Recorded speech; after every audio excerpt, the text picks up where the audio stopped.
Sa isang tahimik na baryo, may isang ama na nagngangalang Mang Elias.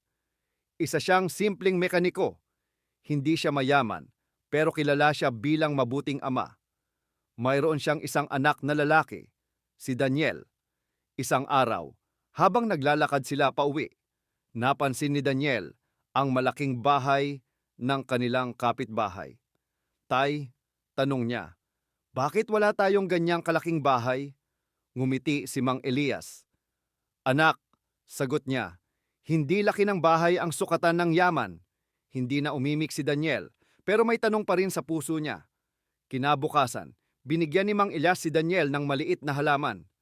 Alagaan mo ito araw-araw, sabi niya. Sa unang linggo, masipag si Daniel. Dinidiligan niya ito tuwing umaga, pero habang tumatagal, nakakalimutan na niya. Mas inuuna niya ang paglalaro at panunood sa cellphone. Unti-unting nalanta ang halaman. Isang gabi, tinawag siya ng kanyang ama. Anak, bakit kaya nalanta ang halaman? Siguro po, kasi hindi ko naalagaan, mahinang sagot ni Daniel. Tumango si Mang Elias. Ganyan din ang buhay. Kapag hindi mo inalagaan ang responsibilidad mo, unti-unti itong nawawala. Doon unang naunawaan ni Daniel ang kahalagahan ng pagiging responsable. Makalipas ang ilang buwan, nagtanim silang muli.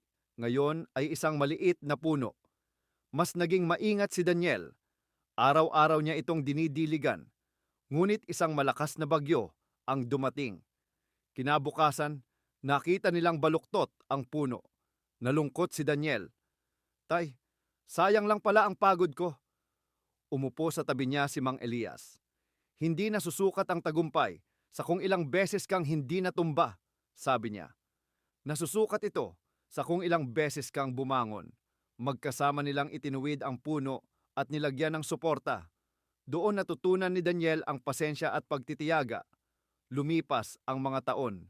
Lumaki ang puno at nagbigay ng lilim sa kanilang bakuran. Isang hapon, nakaupo sila sa ilalim nito. Anak, sabi ni Mang Elias, naalala mo ba nung gusto mo ng malaking bahay?